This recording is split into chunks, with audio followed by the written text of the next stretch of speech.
The Supreme Grand Master opened his eyes. "Once again," he said, "we have achieved success." The brethren burst into a ragged cheer.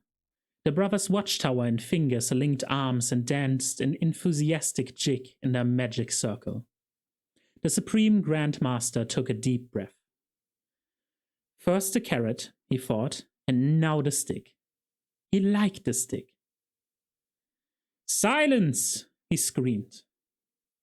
"Brother Fingers, Brother Watchtower, cease this shameful display," he screeched. "The rest of you, be silent." They quieted down, like rowdy children who have just seen the teacher come into the room. Then they quieted down a lot more, like children who have just seen the teacher's expression. The Supreme Grand Master let this sink in, and then stalked along the ragged ranks. "I suppose," he said, "that we think we've done some magic, do we? Brother Watchtower?" Brother Watchtower swallowed. "Well, you said we were... You haven't done anything yet." "Well, no..." Brother Watchtower trembled.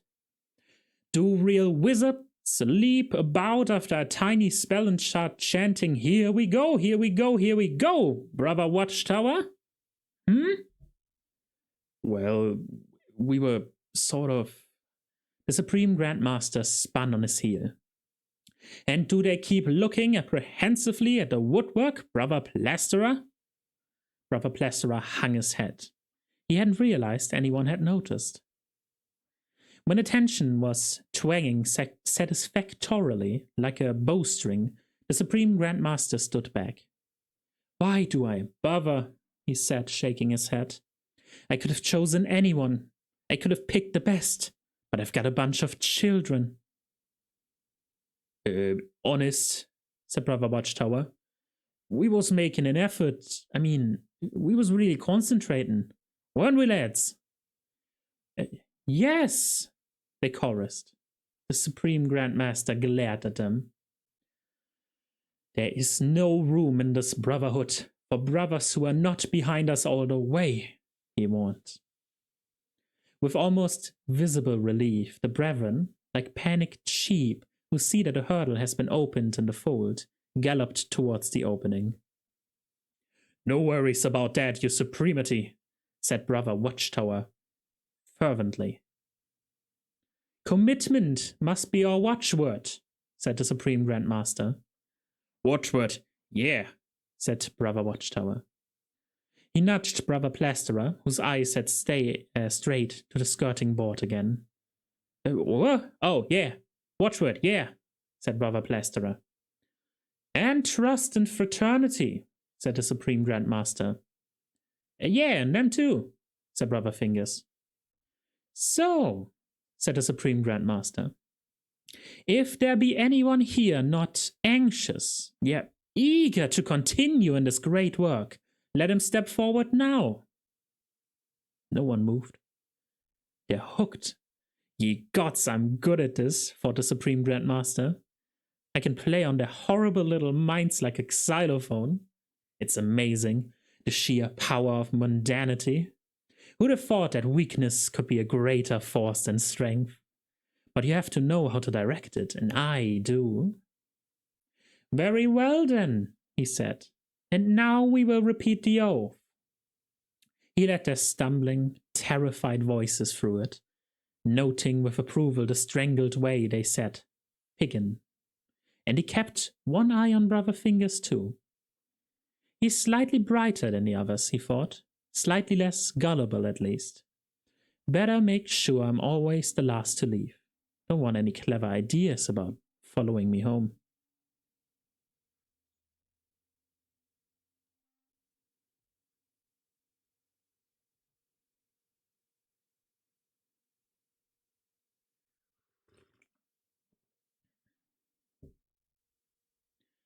You need a special kind of mind to rule a city like Ankh-Morpork, and Lord Veterinary had it. But then, he was a special kind of person.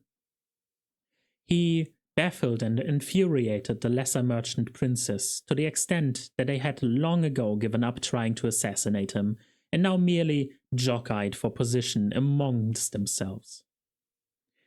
Anyway, any assassin who tried to attack the patrician would be hard put to it to find enough flesh to insert the dagger.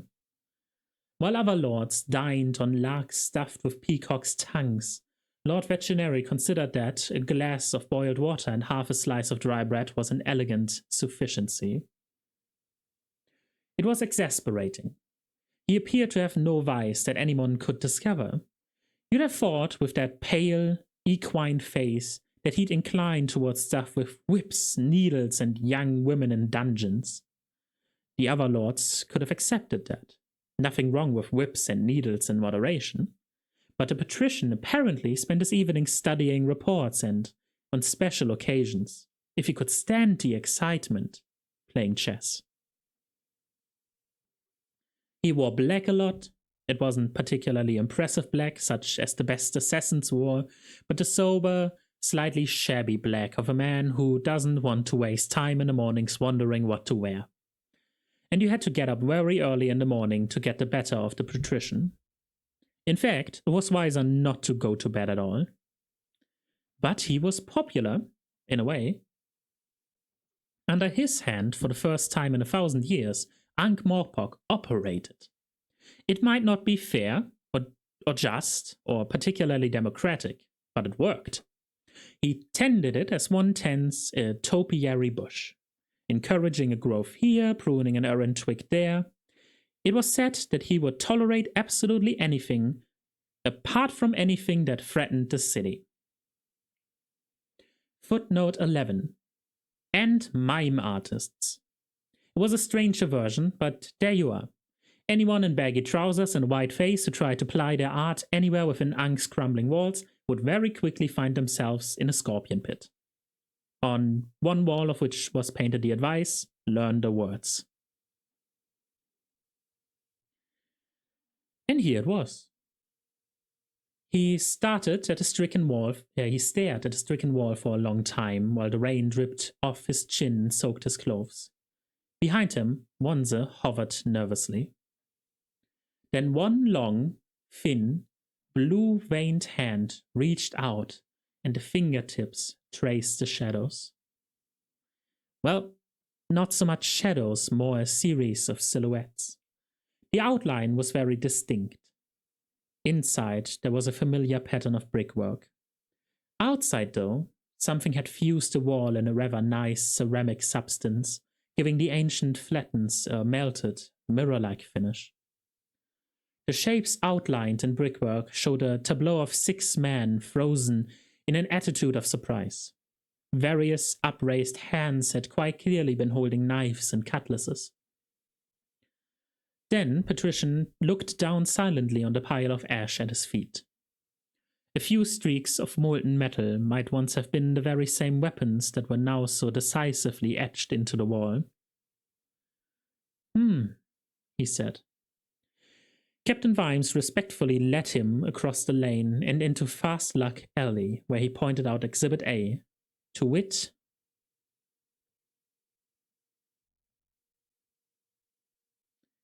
footprints, he said, which is stretching it a bit, sir. They're more what you'd call claws. One might go so far as to say talons. The patrician stared at the prints in the mud. His expression was quite unreadable. I see, he said eventually. And do you have an opinion about all this, Captain? He did. The captain did. In the hours until dawn, he'd had all sorts of opinions, starting with a conviction that it had been a big mistake to be born. And then the grey light had filtered even into the shades, and he was still alive and uncooked, and had looked around him with an expression of idiot relief and seen, not a yard away, these footprints. That had not been a good moment to be sober. Well, sir, he said, I know that dragons have been extinct for thousands of years, sir. Yes, the patrician's eyes narrowed. Vimes plunged on. But, sir, the thing is, do they know? Sergeant Colin said he heard a leathery sound just before. just before the offenses. So you think an extinct and indeed possibly entirely mythical dragon flew into the city, landed in this narrow alley, incinerated a group of criminals, and then flew away, said the patrician. One might say it was a very public-spirited creature. Well, when you put it like that. If I recall, the dragons of legend were solitary and rural creatures who shunned people and dwelt in forsaken, out-of-the-way places, said the patrician. They were hardly urban creatures. No, sir, said the captain, repressing a comment that if he wanted to find a really forsaken, out-of-the-way place, then the shades would fit the bill pretty well.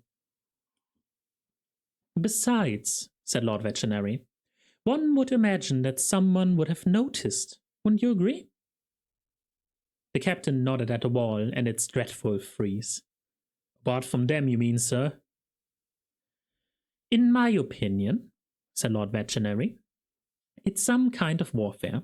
Possibly a rival gang has hired a wizard. A little local difficulty. Well, it could be a link to all this strange thieving, sir, volunteered Once. But there's the footprints, sir, said Vimes doggedly. We're close to the river, said the patrician. Possibly it was, perhaps, a wading bird of some sort. A mere coincidence, he added. But I should cover them over, if I were you. We don't want people getting the wrong idea and jumping to silly conclusions, do we? He added sharply. Vimes gave in. As you wish, sir, he said, looking at his sandals. The patrician patted him on the shoulder. Never mind, he said. Carry on. Good show of initiative, that man. Patrolling in the shades too. Well done. He turned and almost walked into the wall of chainmail that was Carrot.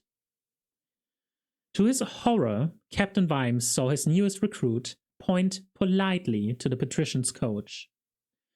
Around it, fully armed and wary, were 6 members of the palace guard, who straightened up and took a very interest.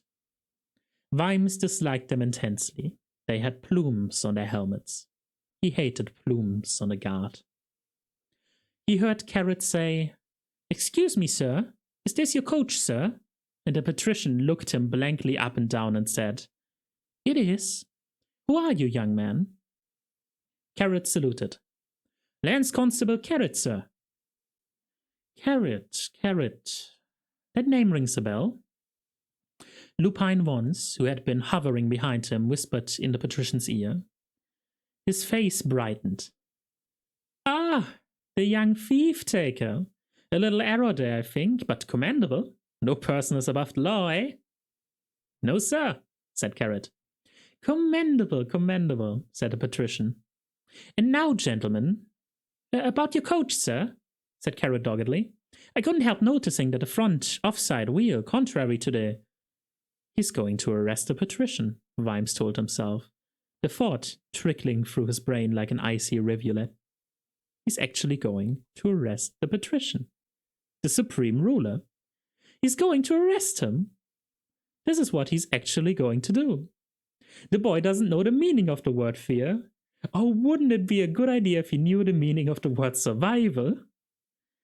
And I can't get my jaw muscles to move. We're all dead. Or worse, we're all detained at the patrician's pleasure. And as we all know, he's seldom that pleased. It was at this precise moment that Sergeant Colin earned himself a metaphorical medal. "Lance Constable Carrot," he shouted. "Attention, Lance Constable Carrot. About to turn up. Lance Constable Carrot. Quick, marcher." Carrot brought himself to attention like a barn being raised and stared straight ahead with a ferocious expression of acute obedience. "Well done, that man," said the patrician thoughtfully as Carrot strode stiffly away. "Carry on, Captain, and do come down heavily on any silly rumors about dragons, right?" "Yes, sir," said Captain Vimes. "Good man." The coach rattled off, the bodyguard running alongside. Behind him, Captain Vimes was only vaguely aware of the sergeant yelling at the retreating Carrot to stop. He was thinking. He looked at the prints in the mud.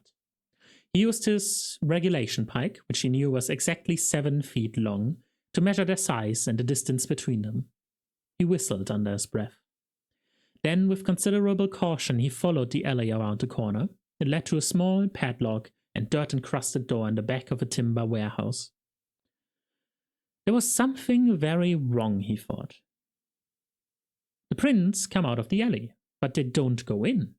And we don't often get any wading birds in the Yank, mainly because the pollution would eat their legs away, and anyway, it's easier for them to walk on the surface. He looked up. A myriad washing lines crisscrossed the narrow rectangle of the sky as efficiently as a net.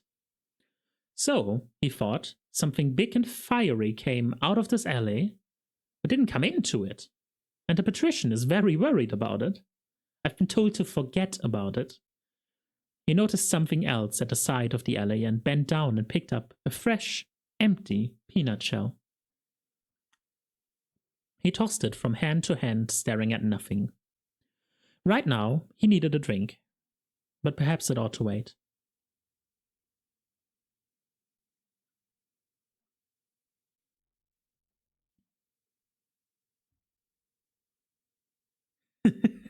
Damn, at least this way it works is not the thing I want to hear about my political system. I think it's funny, at least. You know, it's a very fun way to put all of this. It's kind of weird also. It's like, hey, the city is run by a very well-meaning, non-democratically assigned leader who's just very good at bookkeeping. It's like, what if the rogue was also the king now? It's at least interesting.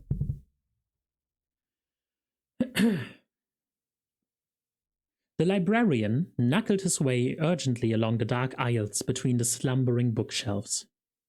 The rooftops of the city belonged to him.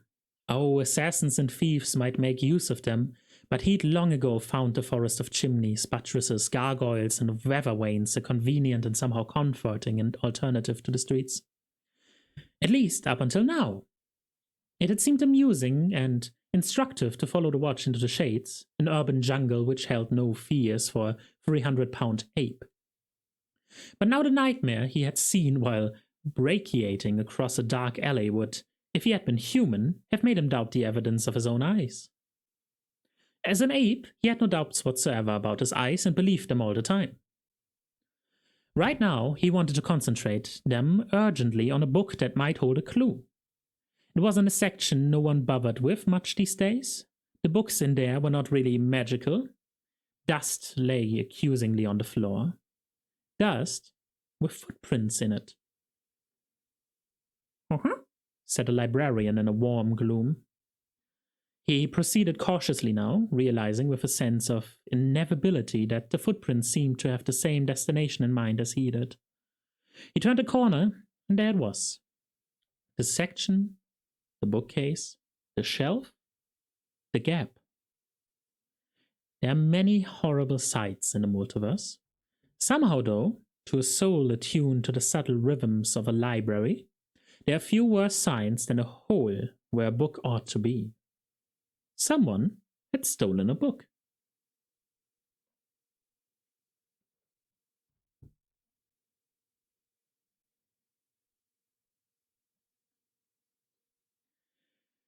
In the privacy of the oblong office, his personal sanctum, the patrician paced up and down. He was dictating a stream of instructions. And send some men to paint that wall, he finished. Lupine once raised an eyebrow. Is that wise, sir? He said. You don't think a frieze of ghastly shadows will cause comment and speculation? Said the patrician sourly. Not as much as fresh paint in the shades, said Once evenly. The patrician hesitated a moment. Good point, he snapped. Have some men demolish it. He reached the end of the room, spun on his heel, and stalked up it again. Dragons. as if there were not enough important, enough real things to take up his time. "Do you believe in dragons?" he said. Vance shook his head. "But they're impossible, sir." "So I've heard," said Lord Veterinary. He reached the opposite wall, turned. "Would you like me to investigate further?" said Vance. "Yes, do so." "And I shall ensure the watch take great care," said Vance. The patrician stopped his pacing. "The watch? The watch? My dear chap, the watch are a bunch of incompetents commanded by a drunkard. It's taken me years to achieve it. The last thing we need to concern ourselves with is the watch." He thought for a moment. "Ever seen a dragon once? One of the big ones, I mean." "Oh, they're impossible, you said." "They're just legends, really, superstitions," said Vance. Said the patrician. "And the thing about legends, of course, is that they are legendary." "Exactly, sir." "Even so," the patrician paused and stared at Vance for some time. "Oh well," he said. "Sort it out. I'm not having any of this dragon business. It's the type of thing that makes people restless. Put a stop to it." When he was alone, he stood and looked out gloomily over the Twin City. It was drizzling again. Ankh-Morpork, brawling city of 100,000 souls. And, as the patrician privately observed, 10 times that number of actual people. The fresh rain glistened on the panorama of towers and rooftops, all unaware of the teeming, rancorous world it was dropping into. Luckier rain fell on upland sheep, or whispered gently over forests, or patterned somewhat incestuously into the sea. Rain that fell on Ankh-Morpork, though, was rain that was in trouble. They did terrible things to water in Ankh-Morpork. Being drunk was only the start of its problems. The patrician liked to feel that he was looking out over a city that worked. Not a beautiful city, or a renowned city, or a well-drained city, and certainly not an architecturally favored city. Even its most enthusiastic citizens would agree that, from a high point of vantage, Ankh-Morpork looked as though someone had tried to achieve in stone and wood an effect normally associated with the pavement's outside all-night takeaways. But it worked. It spun along cheerfully like a gyroscope on the lip of a catastrophic curve. And this, the patrician firmly believed, was because no one group was ever powerful enough to push it over. Merchants, thieves, assassins, wizards all completed energetically in the race without really realizing that it needn't be a race at all, and certainly not trusting one another enough to stop and wonder who had marked out the course and was holding the starting flag. The patrician disliked the word dictator. It affronted him. He never told anyone what to do. He didn't have to. It was the wonderful part. A large part of his life consisted of arranging matters so that the state of affairs continued. Of course, there were various groups seeking his overthrow, and this was right and proper and the sign of a vigorous and healthy society. No one could call him unreasonable about the matter. Why hadn't he founded most of them himself? And what was so beautiful was the way in which they spent nearly all their time bickering with one another. Human nature, the patrician always said, was a marvelous thing, once you understood where its levers were. He had an unpleasant premonition about this dragon business. If ever there was a creature that didn't have any obvious levers, it was a dragon. It would have to be sorted out. The patrician didn't believe in unnecessary cruelty. Footnote 12. While being bang alongside the idea of necessary cruelty, of course. He did not believe in pointless revenge, but he was a great believer in the need for things to be sorted out. Funnily enough, Captain Vimes was thinking the same thing. He found he didn't like the idea of citizens, even of the Shades, being turned into mere ceramic tint. And it had been done in front of the watch, more or less, as if the watch didn't matter, as if the watch was just in irrelevant detail. That was what rankled. Of course it was true, that only made it worse. What was making him even angrier was that he had disobeyed orders. He had scuffed up the tracks, certainly, but in the bottom drawer of his ancient desk, hidden under a pile of empty bottles, was a plaster cast. He could feel it staring at him through 3 layers of wood. He couldn't imagine what had gotten into him. And now he was going even further out onto the limb. He reviewed his, for want of a better word, troops. He'd asked the senior pair to turn up in plainclothes. This meant that Sergeant Colin, who'd worn a uniform all his life, was looking red-faced and uncomfortable in a suit he wore for funerals. Whereas Nobby... I wonder if I made the word plain clear enough, said Captain Vimes. Is what I wear outside work, Earth? Said Nobby reproachfully. Sir, corrected Sergeant Colin. My voice is in plainclothes too, said Nobby. Initiative, that is. Vimes walked slowly around the corporal.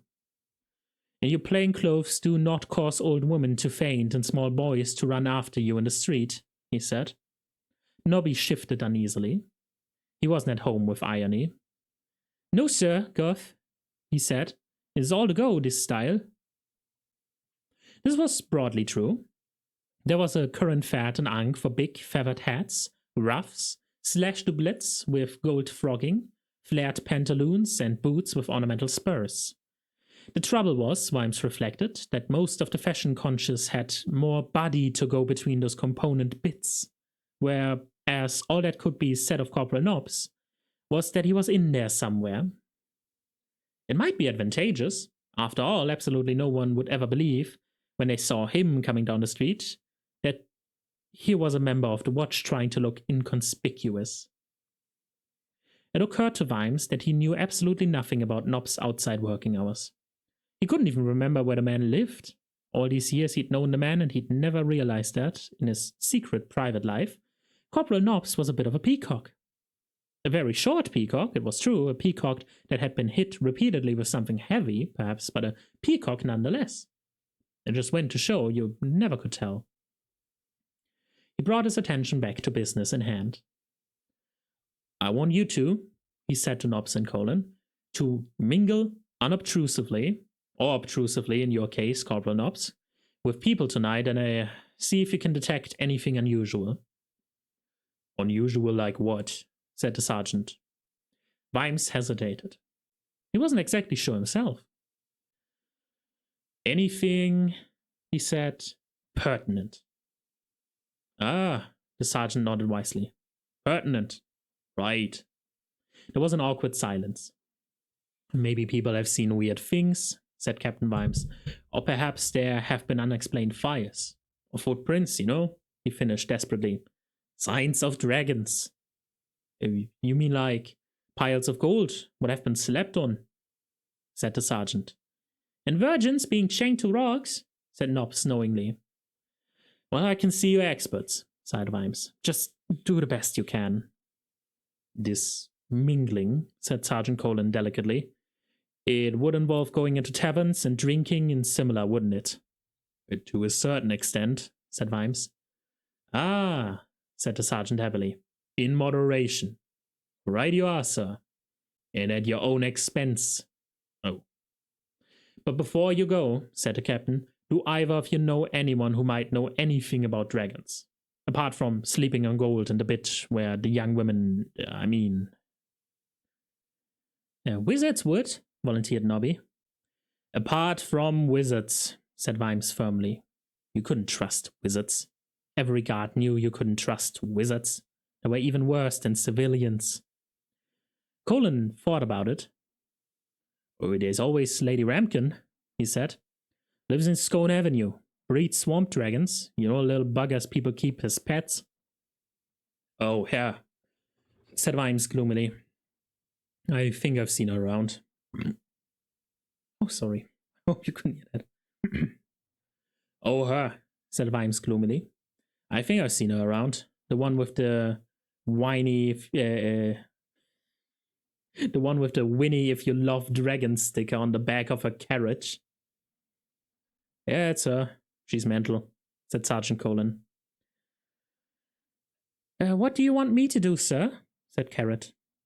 You have the most important job, said Vimes hurriedly. I want you to stay here and watch the office. Carrot's face broadened in a slow, unbelieving grin. You mean I'm left in charge, sir? He said. In a manner of speaking, said Vimes. But you're not allowed to arrest anyone, understand? He added quickly. Not even if they're breaking the law, sir. Not even then. Just make a note of it. I'll read my book then, said Carrot, and polish my helmet. Good boy, said the captain. It should be safe enough, he thought. No one ever comes in here, not even to report a lost dog. No one would ever think about the watch.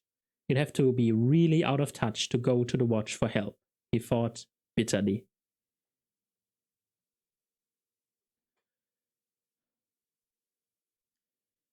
Scone Avenue was a wide, tree-lined, and incredibly select part of Ankh, high enough above the river to be away from its all-pervading smell.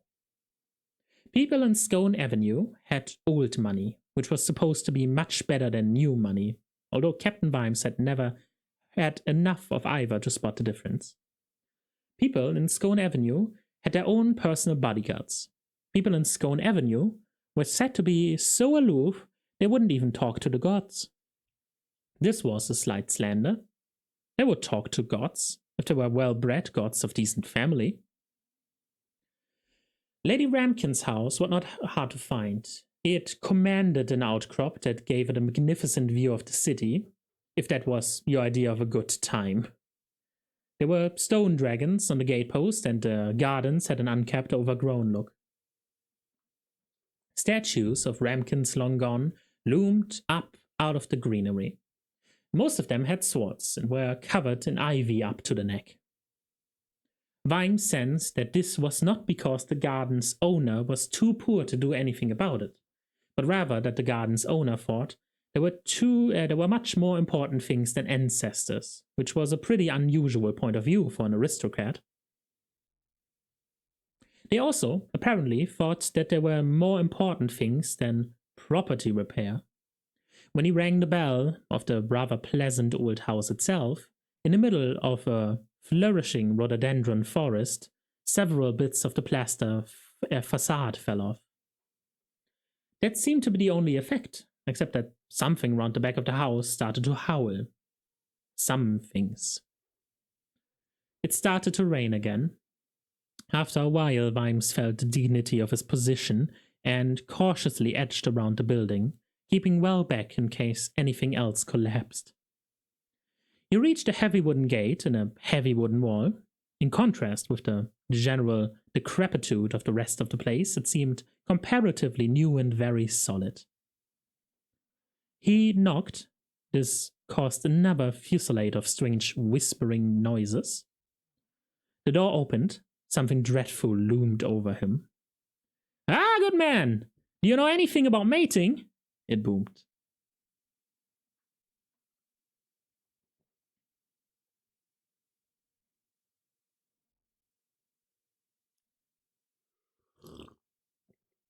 This is good tea. We love tea.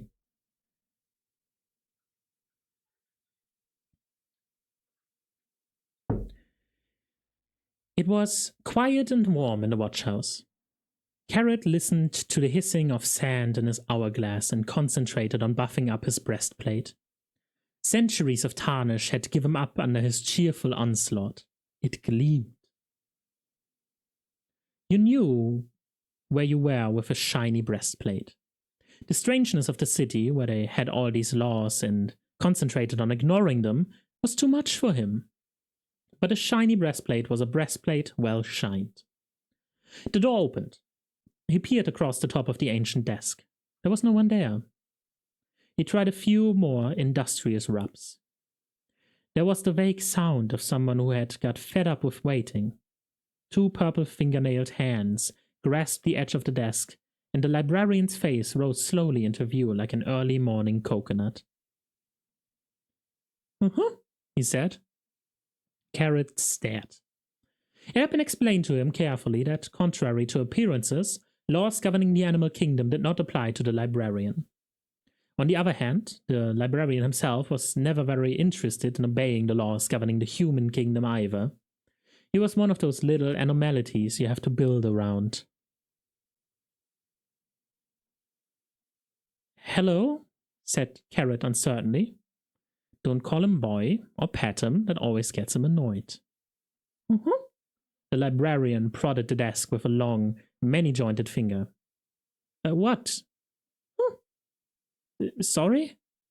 The librarian rolled his eyes. It was strange, he felt, that so-called intelligent dogs, horses, and dolphins never had any difficulty indicating to humans the vital news of the moment. E.g. that the 3 children were lost in a cave, or the train was about to take the line leading to the bridge that had been washed away, or similar. While he, only a handful of chromosomes away from wearing a vest, found it difficult to persuade the average human to come in out of the rain. You just couldn't talk to some people. He said and beckoned. I can't leave the office, said Carrot. I've had orders. The librarian's upper lip rolled back like a blind. Is that a smile? Said Carrot. The librarian shook his head. Someone hasn't committed a crime, have they? Said Carrot. A bad crime? Like murder? Worse than murder? The librarian knuckled over to the door and bounced up and down urgently. Carrot gulped. Orders were orders, yes, but this was something else. The people in the city were capable of anything. He buckled on his breastplate, screwed his sparkling helmet onto his head, and strode towards the door. Then he remembered his responsibilities. He went back to the desk, found a scrap of paper, and painstakingly wrote, "Out fighting crime. Please call again later. Thank you." And then he went out onto the streets, untarnished and unafraid.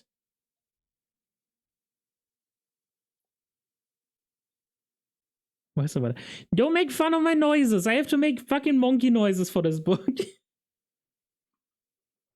Don't make me self-conscious about my monkey noises.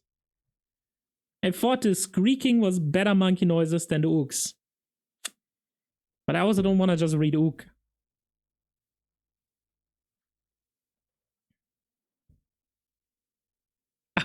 Worse than murder, owl screaming. Woohoo!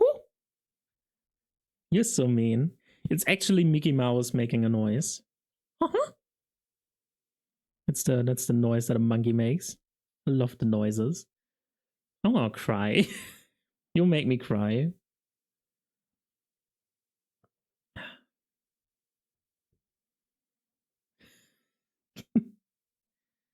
Mickey Mouse is the murderer, potentially. But there has been no murder. There has been a crime worse than a murder. Someone stole one book from the library. Which is way worse than murder, at least to a librarian. The Supreme Grand Master raised his arms. Brethren, he said, let us begin. It was so easy. All you had to do was channel that great septic reservoir of jealousy and cringing resentment that the brothers had in such abundance, harness their dreadful mundane unpleasantness, which had a force greater in its way than roaring evil, and then open your own mind into the place where the dragons went.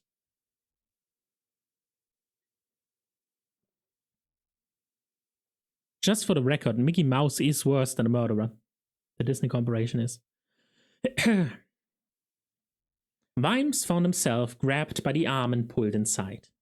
The heavy door shut behind him with a definite click. It's Lord Mountjoy Gayscale Talonfrost III of Ankh, said the apparition, which was dressed in huge and fearsomely padded armor. You know, I really don't think he can cut the mustard. He can't, said Vimes, backing away. It really needs 2 of you. It does, doesn't it? Whispered Vimes, his shoulder blades trying to carve their way out through the fence. Could you oblige? Boomed the thing. What? Oh, don't be squeamish, man. You just have to help him up into the air. It's me who has to do the tricky part.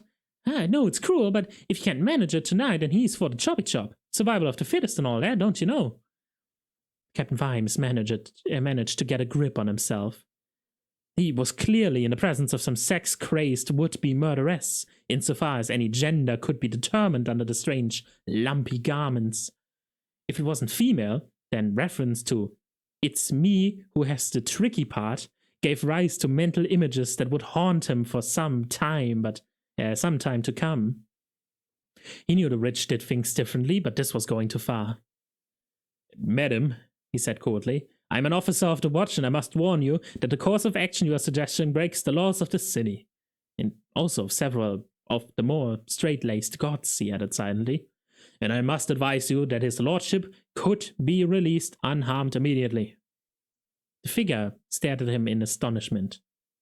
"Why?" it said. "It's my bloody dragon."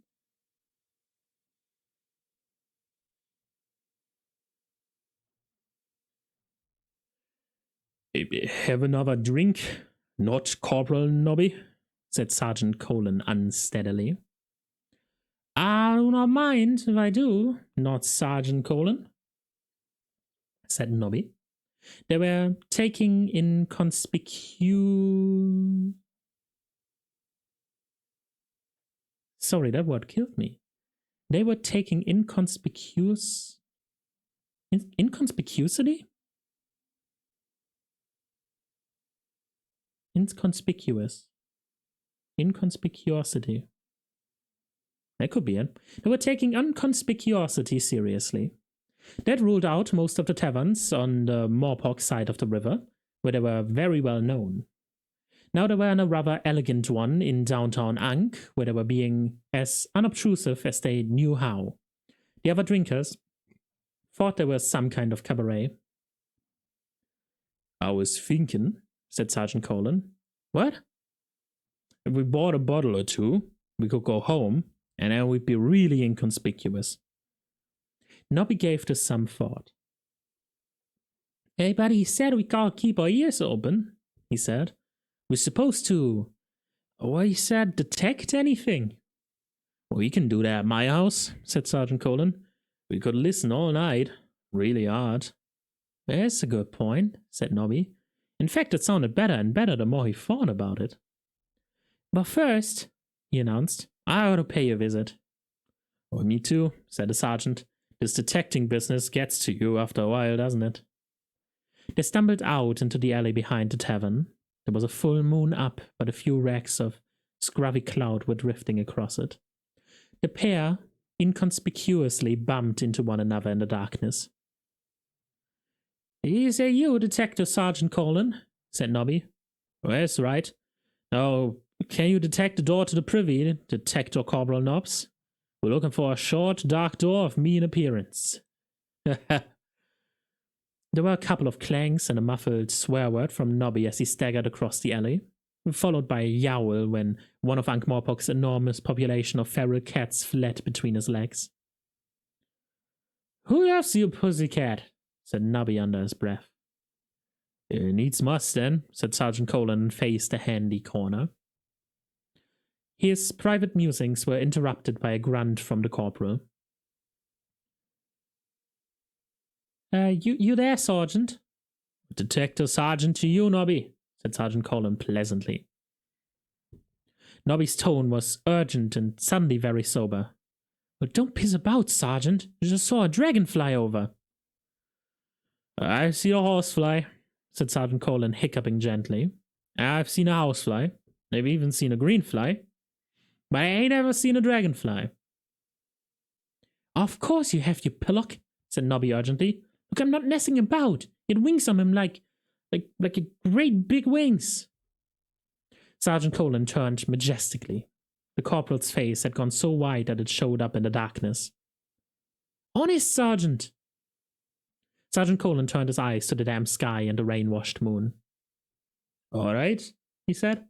"Show me." There was a slithering noise behind him, and a couple of roof tiles smashed onto the street. He turned and there on the roof was the dragon. "There's a dragon on the roof," he wobbled. "Nobby, it's a dragon on the roof. What shall I do, Nobby? There's a dragon on the roof. It's looking right at me, Nobby." "Before I start, you could do your trousers up," said Nobby from behind the nearest wall.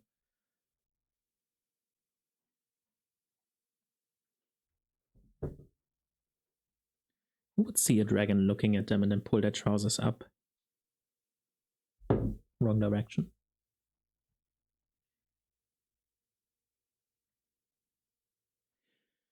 Even shorn of her layers of protective clothing, Lady Sybil Ramkin was still toweringly big. Vimes knew that the barbarian Happelander folk had legends about great chainmail, armor-brat, cart-house-riding maidens who'd swooped down on battlefields and carried off dead warriors on their cropper to a glorious roistering afterlife, while singing in a pleasant mezzo-soprano. Lady Ramkin could have been one of them. She could have led them. She could have carried off a battalion. When she spoke, every word was like a hearty slap on the back, and clanged with the aristocratic self-assurance of the totally well-bred.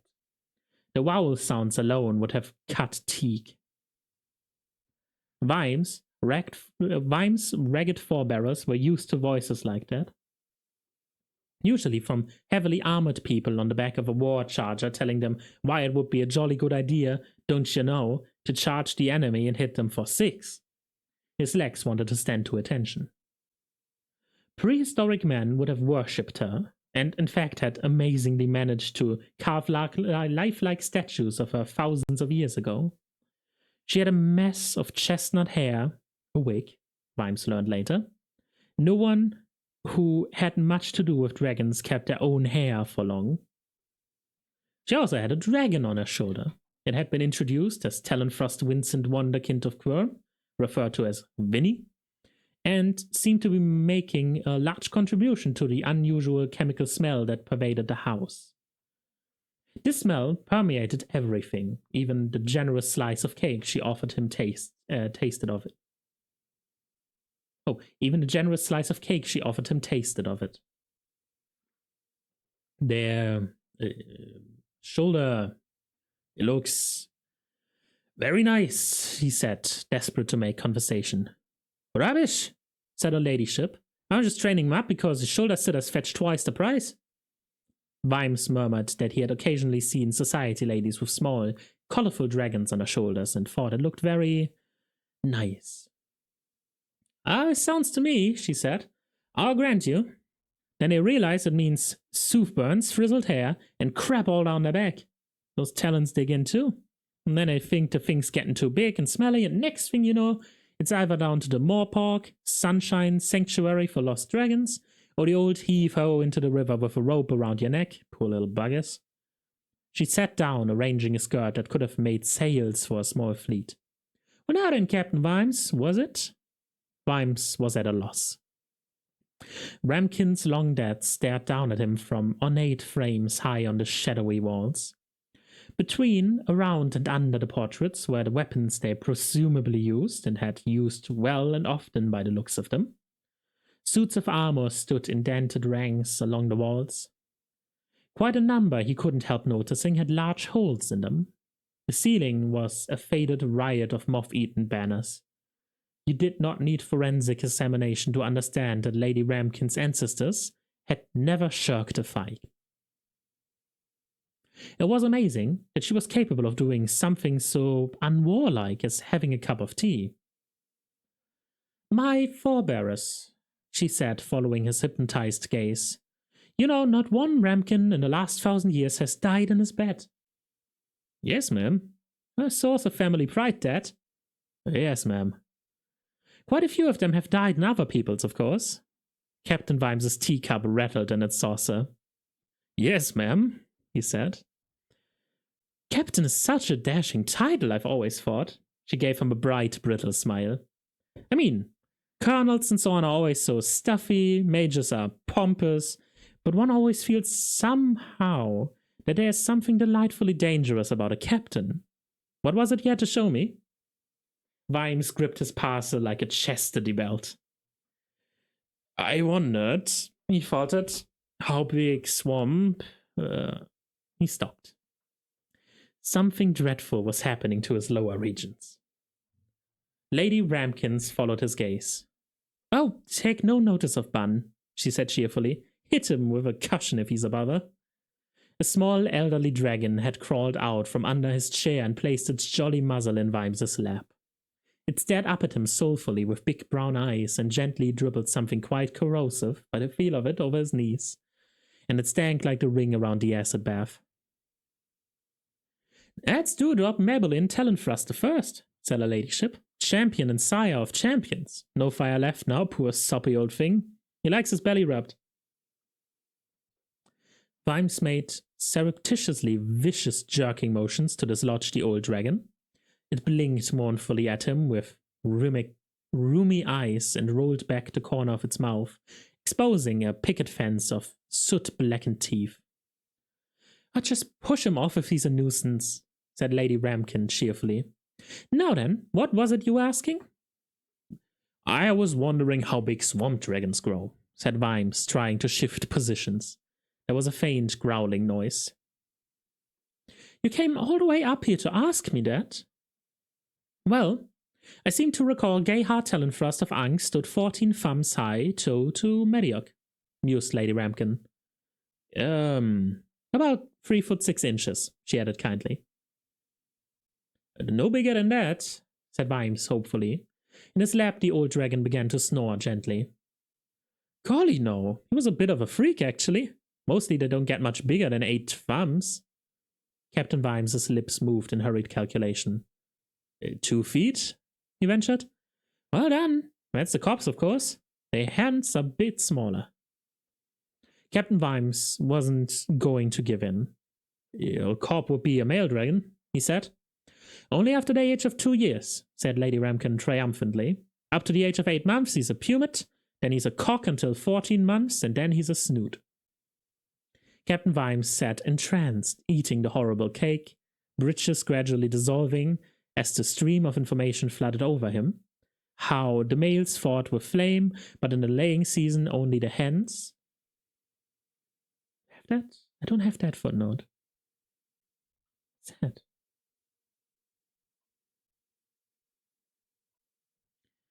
But in the laying seasons, only the hens breathed fire from the combustion of complex intestinal gases to incubate the eggs, which needed such a fierce temperature, while the males gathered firewood. A group of swamp dragons was a slump or an embarrassment. A female was capable of laying up to 3 clutches of 4 eggs every year, most of which were trodden on by absent-minded males. And dead dragons.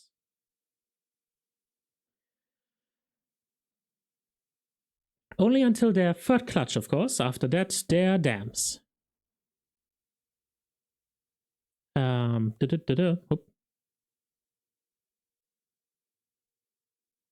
Oh, that's the...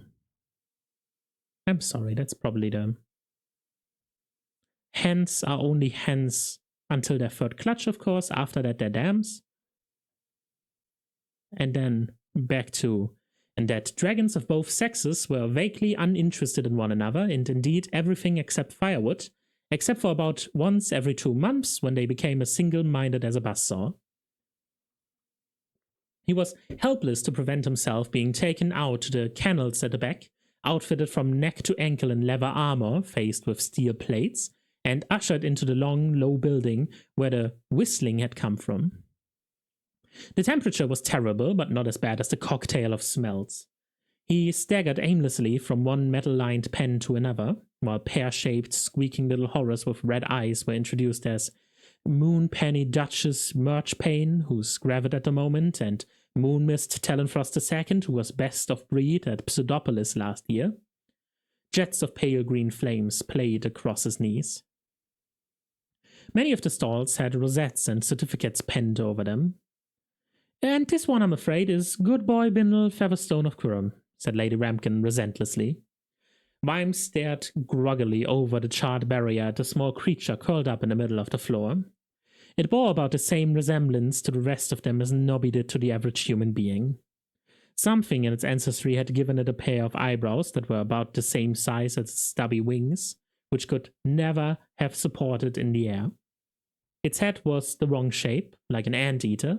It had nostrils like jet intakes. If it ever managed to get airborne, the thing would have the drag of twin parachutes. It was also turning on Captain Vimes that most silently intelligent looks he'd ever had from any animal, including Corporal Nobbs. It happens, said Lady Ramkin sadly. It's all down to genes, you know. Is it? Said Vimes. Somehow the creature seemed to be concentrating all the power its siblings wasted in flames and noises into a stare like a thermic lens. He couldn't help remembering how much he'd wanted a puppy when he was a little boy. Mind you, they'd been starving anything with meat on it would have done. He heard the dragon lady say, "One tries to breed for a good flame, depth of scale, correct colors and so on. One just has to put up with the occasional total will." The little dragon turned on Vimes a gaze that would be guaranteed to win the award for dragon the judges would most like to take home and use as a portable gas lighter. Total wivel, Vimes thought. He wasn't sure of the precise meaning of the word, but he could hazard a shrewd guess. It sounded like whatever it was you had left when you had extracted everything of any value whatsoever. Like to watch, he thought. Total wivels. Every one of them. And just like him. It was the saga of his life. Well, it's nature for you, said her ladyship. Of course, I wouldn't dream of breeding from him, but he wouldn't be able to anyway. Why not? Said Vimes. Because dragons have to mate in the air, and he'll never be able to fly with those wings, I'm afraid. I'd be sorry to lose the bloodline, naturally. His sire was Brenda Rodley's tree-bite bright scale. Do you know Brenda? No, said Vimes. Lady Ramkin was one of those people who assumed that everyone else knew everyone one knew. A charming gal. Anyway, his brother and sisters are shaping up very well. Poor little bastard, thought Vimes. That's nature for you in a nutshell. Always stealing off the bottom of the pack. No wonder they call her a mother. You said you had something to show me, Lady Ramkin prompted. Vimes wordlessly handed her the parcel.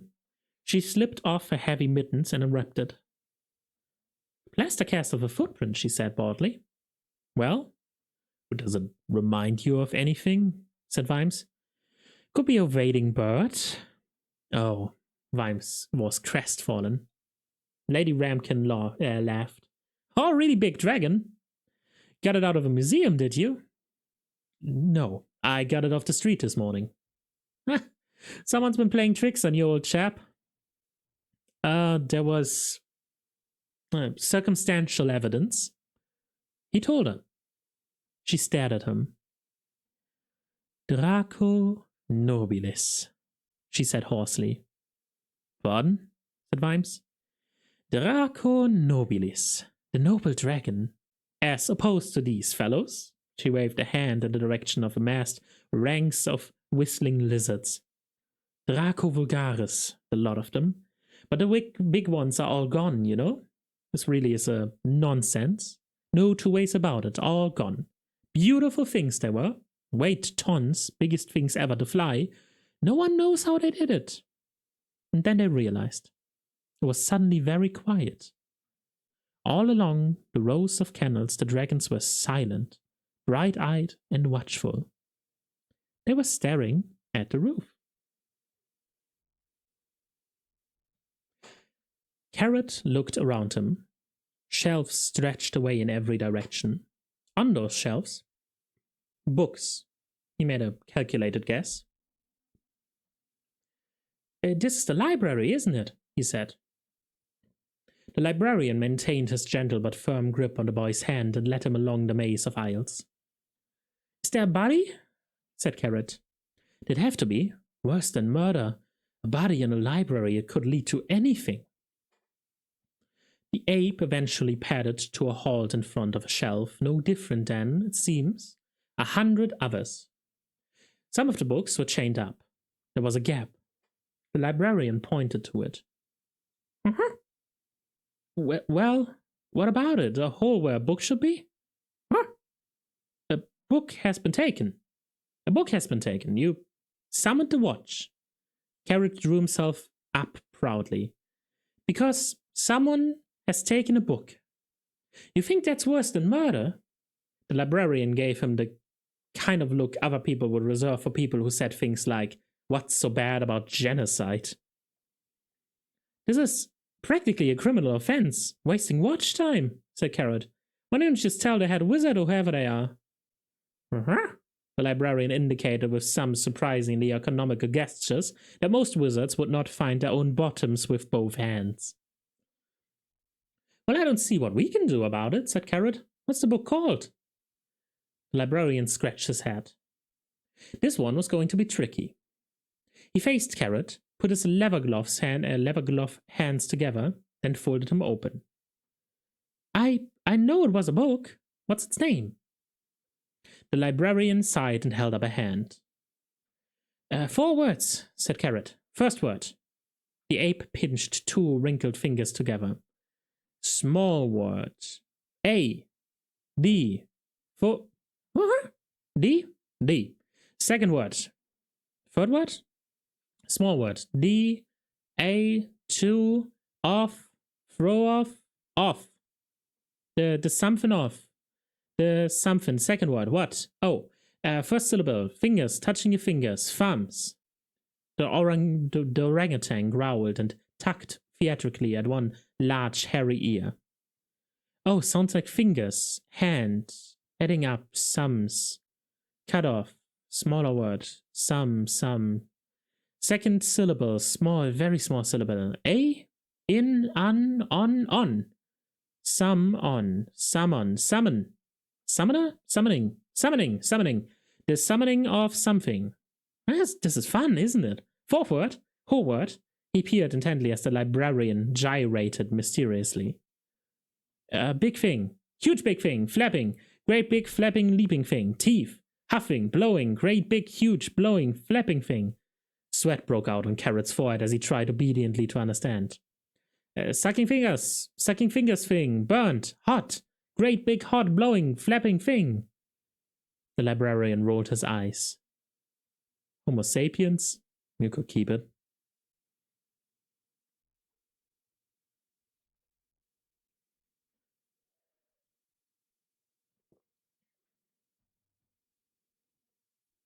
The great dragon danced and spun and trod the air over the city.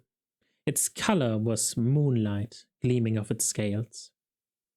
Sometimes it would twist and glide with deceptive speed over the rooftops for the sheer joy of existing. And it was all wrong, Vimes thought.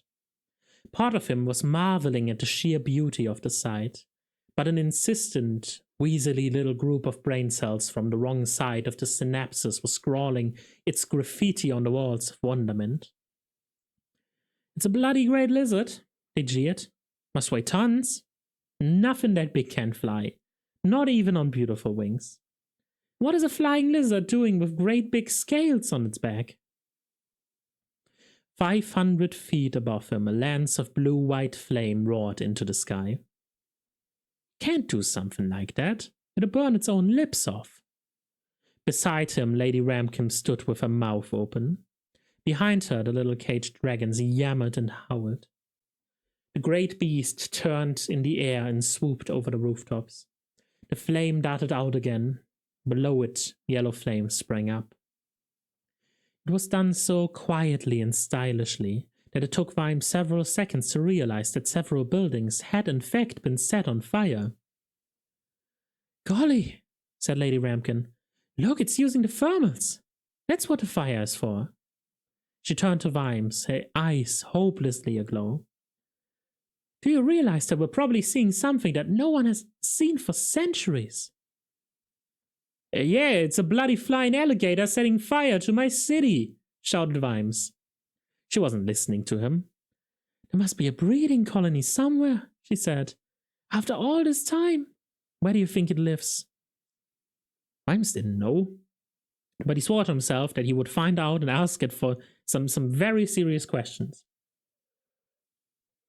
"1 egg," breathed the breeder. "Just let me get my hands on 1 egg."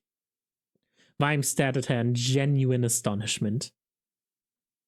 It dawned on him that he was very probably a flawed character. Below them, another building exploded into flame.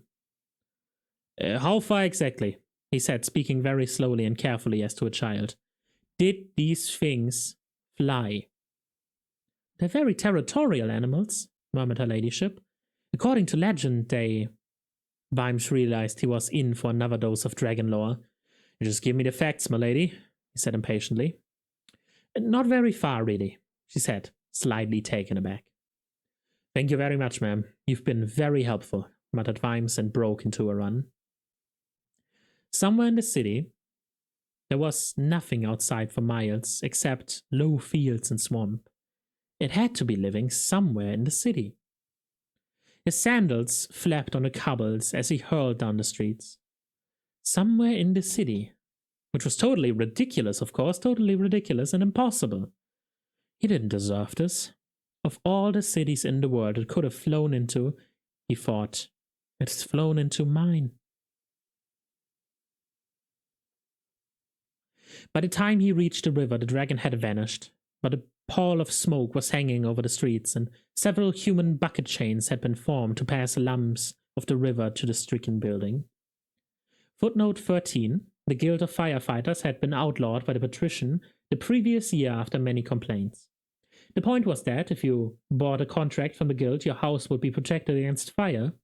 Unfortunately, the general Ankh-Morpork ethos quickly came to the fore, and firefighters would tend to go to prospective clients' houses in groups, making loud comments like, very inflammable looking place this, and probably go up like a firework with just one carelessly dropped match. Know what I mean? The job was considerably hampered by the droves of people streaming out of the streets carrying their possessions. Most of the city was wood and thatch, and they weren't taking any chances. In fact, the danger was surprisingly small. Mysteriously small when you came to think about it. Vimes had surreptitiously taken to carrying a notebook these days, and he had noted the damage as if the mere act of writing it down somehow made the world a more understandable place. Item: a coach house belonging to an inoffensive businessman who'd seen his new carriage go up in flames. Item: a small vegetable ship with pinpoint accuracy. Vimes wondered about that. He bought some apples in there once, and there didn't appear to be anything about it that a dragon could possibly take offense at. Still, very considerate of the dragon, he thought as he made his way to the watchhouse. When you think of all the timber yards, haystacks, thatched roofs, and oil stores it could have hit by chance, it managed to really frighten everyone without actually harming the city. Rays of early morning sunlight were piercing the drifts of smoke as he pushed open the door. This was home. Not the bare little room over the candlemaker's shop in Wixton Alley where he slept, but this nasty brown room that smelled of unswept chimneys. Sergeant Colin's pipe, Nobby's mysterious personal problem, and, latterly, Carrot's armor polish. It was almost like home. No one else was there. He wasn't entirely surprised. He climbed up to his office and leaned back in his chair, whose cushion would have been thrown out of its basket in disgust by an incontinent dog, pulled his helmet over his eyes and tried to think. No good rushing about. The dragon had vanished in all the smoke and confusion as suddenly as it had come. Time for rushing about soon enough. The important thing was working out where to rush to. He'd been right. Waiting bird. But where did you start looking for a bloody great dragon in a city of 1 million people? He was aware that his right hand, entirely unbidden, had pulled open the bottom drawer, and 3 of his fingers, acting on sealed orders from his hindbrain, had lifted out a bottle. It was one of those bottles that emptied themselves. Reason told him that sometimes he must occasionally start one, break the seal, see amber liquid glistening all the way up to the neck. It was just that he couldn't remember the sensation. It was as if the bottles arrived 2/3 empty. He stared at the label. It seemed to be Jimkin Bear Hugger's Old Selected Dragon's Blood Whiskey. Cheap and powerful, you could light fires with it. You could clean spoons. You didn't have to drink much of it to be drunk, which was just as well. It was Nobby who shook him awake with the news that there was a dragon in the city and also that Sergeant Colin had a nasty turn. Vinnie's sat and blinked owlishly while the words vashed around him. Apparently having a fire-breathing lizard focusing interestedly on one's nether regions from a distance of a few feet can upset the strongest constitution. An experience like that could leave the lasting mark on a person. Vimes was still digesting this when Carrot turned up with the librarian swinging along behind him. Did you see it? Did you see it? He said. We all saw it, said Vimes. I know all about it, said Carrot triumphantly. Someone's brought it here with magic. Someone's stolen a book out of the library, and guess what it's called? I can't even begin to. It's called The Summoning of Dragons. Confirmed the librarian. Oh, what's it about? Said Vimes. The librarian rolled his eyes. It's about how to summon dragons. With magic. And that's illegal, that is, said Carrot happily. Releasing feral creatures upon the streets, contrary to the wild animals public... Vimes groaned. That meant wizards. We got nothing but trouble with wizards. I suppose, he said, there wouldn't be another copy of this book around, would there? The librarian shook his head. And you wouldn't happen to know what's in it? Vimes sighed. What? 4 words, he said wearily. First word sounds like bent. Bork, so, cow, how. Second word, small word. Two. Yes, understood, but I meant in any kind of detail. No, I see. What are we going to do now, sir? Said Carrot anxiously. He's out there, intoned Nobby. Gone to ground like during the hours of daylight. Coiled up in a secret lair on top of the great hoard of gold. Dreaming ancient reptilian dreams from a dawn of time, waiting for the secret curtains of the night where once more it will sally forth. He hesitated and added suddenly. Why are you all looking at me like that for? It's very poetic, said Carrot. Well, anyone knows the real old dragons used to go to sleep on a hoard of gold, said Nobby. It's a well-known folk myth. Vimes looked blankly into the immediate future. Vile thought Nobby was. He was also a good indication of what was going through the minds of the average citizens. Vile though Nobby was, he was also a good indication of what was going through the mind of the average citizen. You could use him as a sort of laboratory rat to forecast what's going to happen next. I expect you'd be really interested in finding out where that hoard is, wouldn't you? Said Vimes expectantly. Nobby looked even more shifty than usual. Well, Captain, I was thinking of having a bit of a look around. You know, when I'm off duty, of course, he added virtuously. Oh dear, said Captain Vimes. He lifted up the empty bottle and, with great care, put it back into the drawer.